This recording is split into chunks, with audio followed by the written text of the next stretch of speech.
The flames of rivalry have been well and truly ignited as boxing fans around the world brace themselves for the explosive showdown between Saul Canelo Alvarez and Terence "Bud" Crawford on September 13th. This isn't just another title fight. It's shaping up to be a career-defining battle, not only for the belts on the line, but also for something far more personal: legacy. The two champions represent very different paths to greatness, and their head-to-head clash promises to be a moment that could change the narrative for both men forever. With the fight set to unfold inside Allegiant Stadium in Las Vegas, the atmosphere is already crackling with electricity, and the war of words between the two fighters has begun, adding emotional weight to an already colossal event. The verbal fireworks were set off during a recent episode of the G.O.A.T.S. podcast, a show known for bringing together legendary athletes and sports personalities for candid discussions. Hosted by iconic names like Shaquille O'Neal, Tom Brady, and UFC President Dana White, the podcast quickly shifted from promotional talk to an intense exchange between the two boxers. It all started when Shaq asked Canelo to revisit some controversial comments he made earlier this year to TMZ Sports. Back in January, Canelo had brushed off the idea of fighting Crawford with a dismissive, "Who's that guy?" a remark that didn't sit well with many in the boxing community. Instead of softening his tone, Canelo doubled down during the podcast. When pressed for clarity, the Mexican superstar stood firm, challenging Crawford directly by asking him to name a single elite fighter he had faced in his career, suggesting that Crawford's resume lacked the kind of elite competition that builds true greatness. Terence Crawford, however, wasn't about to let the moment pass without a sharp response. Sitting calmly, yet clearly bristling beneath the surface, he began his reply with a tactful nod to Canelo's accomplishments.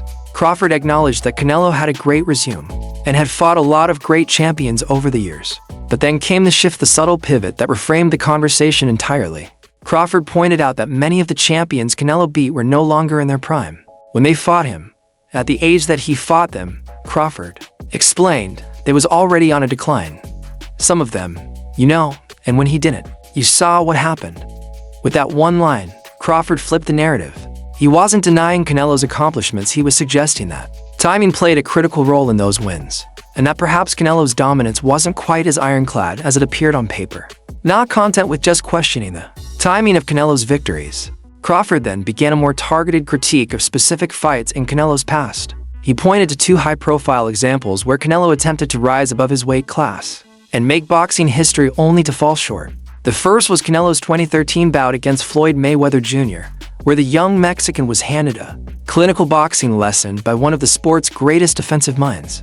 Then came the more recent loss to Dmitry Bivol, when Canelo moved up to light heavyweight in 2022 and found himself outmatched in nearly every round.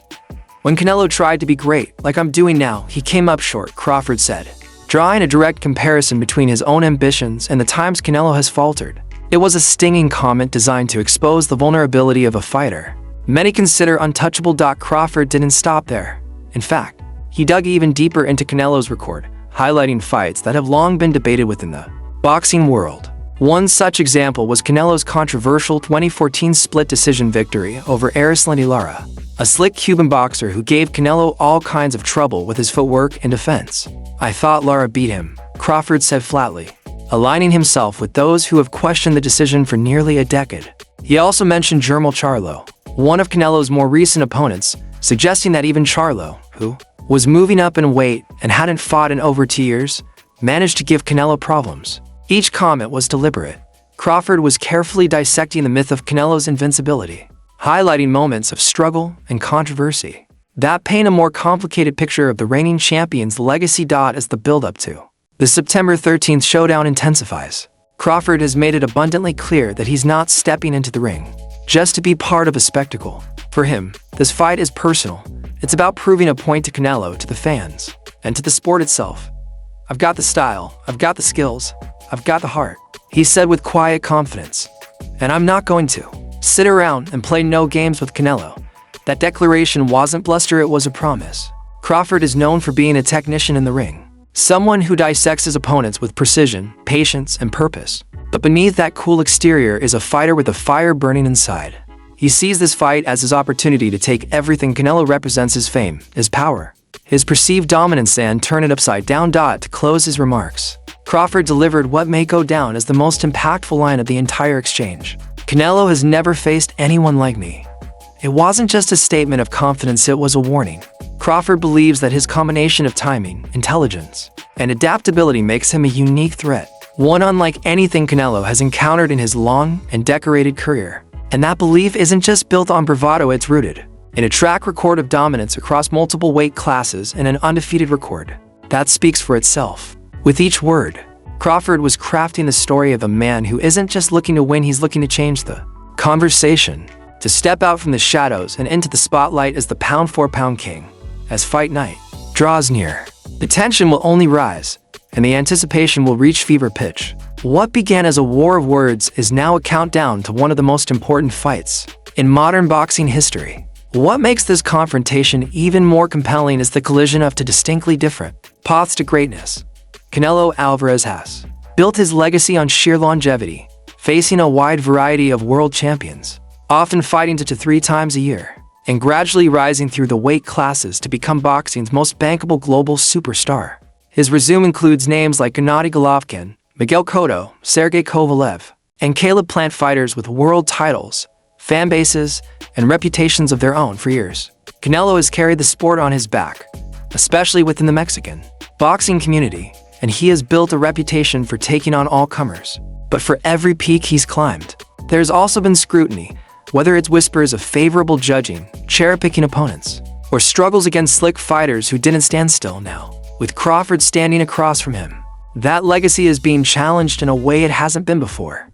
On the other hand, Terence Crawford has carved out his path in relative silence away from the spotlight that Canelo has lived under for over a decade.